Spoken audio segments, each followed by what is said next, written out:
Music இல்லாம பண்றதுன்றது நாங்க பெரிய அத வந்து புத்திசாலித்தனமா நாங்க ஒண்ணு பாரு என்னவோ பண்றோம் அப்படின்றதுக்காக கிடையாது.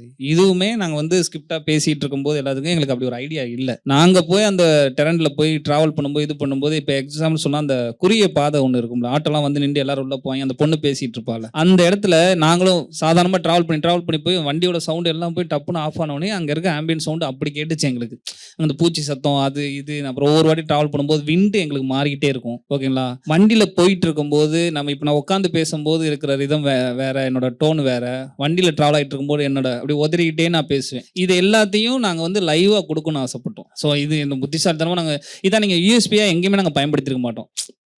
மொத மியூசிக் இல்லாத ஒரு படம் அப்படின்னு யூஎஸ்பியா எங்கேயுமே பயன்படுத்திக்க மாட்டோம். இதுவே வேற சைட்லேருந்து கொஸ்டின்ஸ் வரப்போது தான் எங்களுக்கு தான் இருந்துச்சு. நிறைய ஃபிலிம் மேக்கர்ஸ் நிறைய பேருமே வந்து படம் பார்த்ததுக்கு அப்புறமும் மியூசிக் இல்லைன்ற ஃபீல் இப்போ ஆடியன்ஸ் நீங்க எல்லாரும் சொல்லும் போதும் இதை அச்சீவ் பண்றதுக்கு தான் நாங்கள் ட்ரை பண்ணோம்.